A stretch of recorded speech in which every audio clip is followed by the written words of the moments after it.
गुजरात विधानसभा चुनाव के लिए दूसरे चरण की वोटिंग हो रही है, लेकिन ये समझ से बाहर है कि कांग्रेस चुनाव जीतने के लिए मैदान में है या बीजेपी को जिताने के लिए, क्योंकि कांग्रेस नेता अपनी पुरानी गलतियों को बार बार दोहरा रहे हैं। पीएम मोदी के खिलाफ बार बार ऐसी टिप्पणी कर रहे हैं जो गुजरात की जनता कभी बर्दाश्त नहीं करेगी। गुजरात के पूर्व सीएम और कांग्रेस के नेता रहे शंकर सिंह वाघेला ने पीएम मोदी को लेकर विवादित टिप्पणी की है।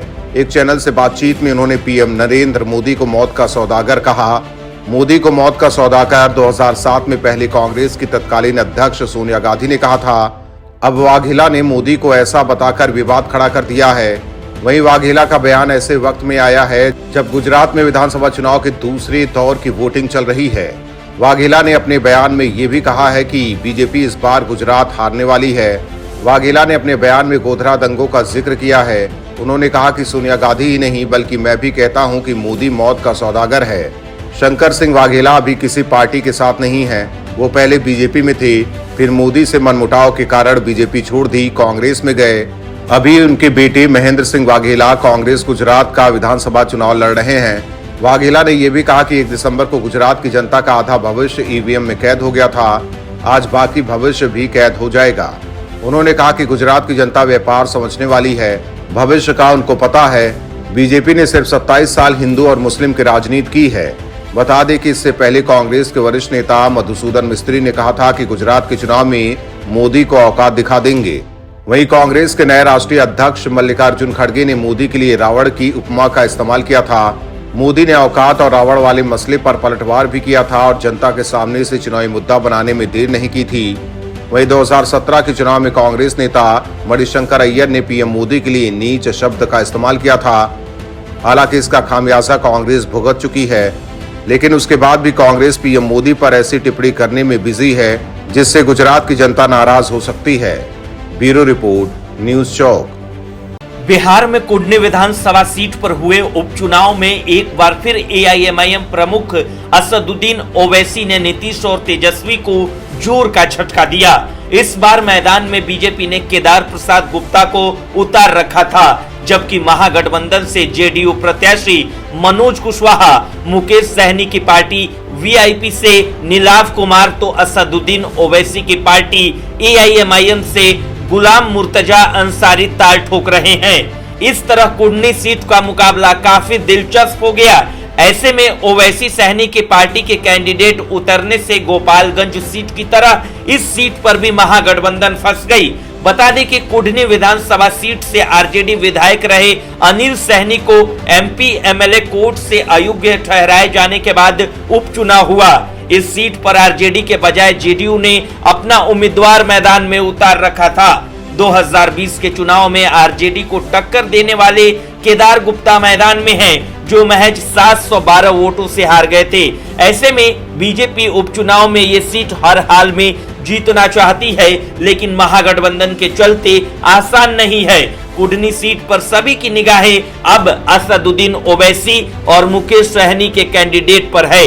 अगर ये दोनों महागठबंधन का वोट काटने में कामयाब हो गए तो फिर बीजेपी का यहां से निकलना तय है। कुशवाहा जाति वोटों को ध्यान में रखते हुए जेडीयू ने मनोज कुशवाहा पर दांव लगाया, तो वैश्य समाज के समीकरण को देखते हुए बीजेपी ने केदार गुप्ता को उतारा। सहनी वोट के चलते मुकेश सहनी ने भूमियार समुदाय से आने वाले नीलाव कुमार को प्रत्याशी बनाया, जबकि मुस्लिम वोटर 20,000 के करीब है, जिसके चलते ओवैसी की पार्टी ने मुर्तजा अंसारी को उतारा। वहीं कुडनी सीट पर जेडीयू की नजर कुर्मी कुशवाहा यादव मुस्लिम समीकरण पर है। इसी के मद्देनजर आरजेडी के बजाय जेडीयू ने चुनाव लड़ा और मनोज कुशवाहा को प्रत्याशी बनाया, लेकिन असदुद्दीन ओवैसी की एआईएमआईएम ने मुस्लिम प्रत्याशी को उतारकर एक बार फिर महागठबंधन के लिए चुनौती खड़ी कर दी है। एआईएमआईएम से मुर्तजा अंसारी के उतरने से मुस्लिम वोटों का बंटवारा होने की संभावना दिख रही है। गोपालगंज विधानसभा उपचुनाव में यही महागठबंधन की हार का कारण बना था और यहां भी ऐसा ही होता हुआ दिखाई दे रहा है। ब्यूरो रिपोर्ट, न्यूज़ चौक। जम्मू कश्मीर के पूर्व मुख्यमंत्री और नेशनल कॉन्फ्रेंस अध्यक्ष फारूक अब्दुल्ला ने एक बार फिर जहर उगला। उन्होंने भारतीय सेना को लेकर ऐसी टिप्पणी की है जिस पर बवाल मच सकता है, जिसका वीडियो सामने आया है। फारूक अब्दुल्ला ने कहा कि जब मैं सीएम था, इलेक्शन के दौरान मैं डोडा के एक गांव में पहुंचा, जहां इलेक्शन हो रहा था वहां पर वोटिंग मशीन रखी हुई थी। वहां पर मैंने किसी को नहीं देखा क्योंकि फौजी कैंप के अंदर उन लोगों ने मशीन रखी हुई थी। आगे फारूक ने कहा कि मैंने पूछा लोग किधर गए, तो उन्होंने कहा कि हमें फौजियों ने कहा खबरदार मशीन के पास आओगे हम तुम्हारी टांगे तोड़ देंगे।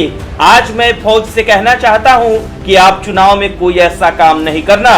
इसके अलावा फारूक अब्दुल्ला ने सरकार को भी चेतावनी दी। उन्होंने कहा कि इलेक्शन में वे हस्तक्षेप नहीं करें, वरना ऐसा तूफान आएगा जिसे आप काबू नहीं कर सकोगे। बता दें कि फारूक अब्दुल्ला ने सेना पर विवादित टिप्पणी ऐसे वक्त में की है जब सोमवार को एक बार फिर वो नेशनल कॉन्फ्रेंस के अध्यक्ष बने। नेशनल कॉन्फ्रेंस के अध्यक्ष के लिए किसी और कैंडिडेट ने नामांकन दाखिल नहीं किया था, सिर्फ फारूक ने अकेले ही नामांकन किया था, जिसके बाद आज वो फिर से पार्टी के मुखिया बन गए। गौरतलब है कि फारूक अब्दुल्ला ने भगवान को लेकर बड़ा बयान दिया था। सोशल मीडिया पर उनका ये वीडियो चर्चा का विषय बन गया था। अब्दुल्ला ने कहा था कि भगवान राम विश्व के भगवान हैं, सिर्फ वो हिंदू के भगवान नहीं हैं, वो सबके भगवान हैं। हालांकि इस बार उन्होंने सेना पर विवादित टिप्पणी देकर बवाल खड़ा कर दिया है। बता दें कि जम्मू कश्मीर की स्थानीय पार्टियां लगातार सेना को लेकर सवाल खड़ा करती रहती है और इसी कड़ी में अब्दुल्ला ने फिर जहर उगला। ब्यूरो रिपोर्ट, न्यूज़ चौक। क्या 2024 आम चुनाव से पहले ठाकरे परिवार को बैसाखी की जरूरत है? क्या बीजेपी ने ठाकरे खानदान का दरवाजा बंद कर दिया है? क्या अब कभी उद्धव गुट की वापसी एनडीए में नहीं हो सकती है?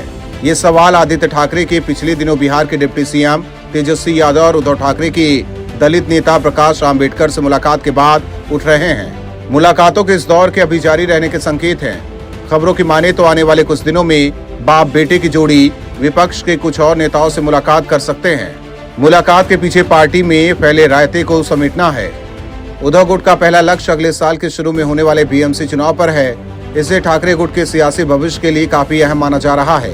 प्रकाश आंबेडकर से मुलाकात के बाद उनकी पार्टी के वंचित बहुजन अघाड़ी के साथ गठबंधन के संकेत मिल रहे हैं। सूत्रों की माने तो बीएमसी चुनाव से लेकर 2024 विधानसभा चुनाव तक के लिए गठबंधन की पूरी तैयारी हो चुकी है।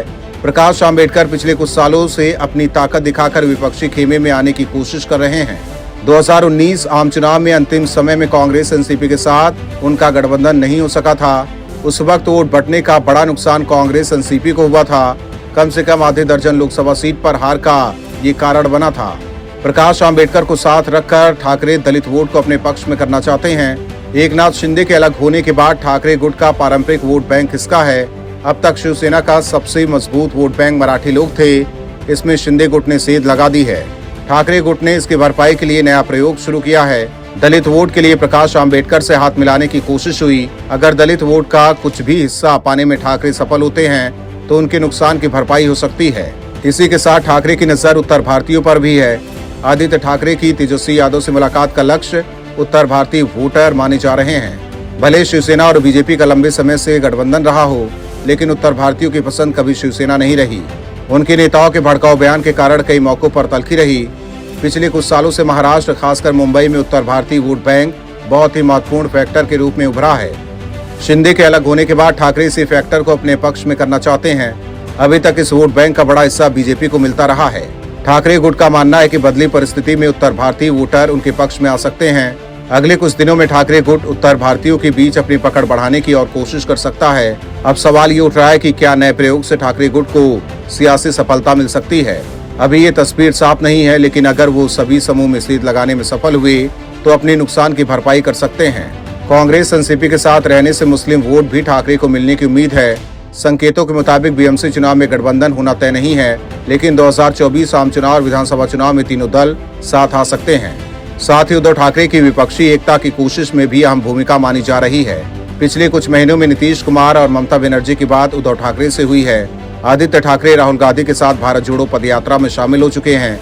राहुल गांधी की सावरकर पर टिप्पणी के कारण कांग्रेस ठाकरे गुट के बीच तनातनी हुई, लेकिन दोनों दल के नेताओं ने इसे संभाल लिया। अभी के हालात में ठाकरे गुट और कांग्रेस एनसीपी को पता है कि उन्हें राज्य में बीजेपी और शिंदे गुट को चुनौती देनी है तो गठबंधन बनाए रखना होगा, साथ ही उसमें विस्तार भी करना होगा। प्रकाश आंबेडकर और तेजस्वी यादव से मुलाकात इसी सियासी विकल्प को तलाशने की कोशिश थी। ब्यूरो रिपोर्ट, न्यूज़ चौक।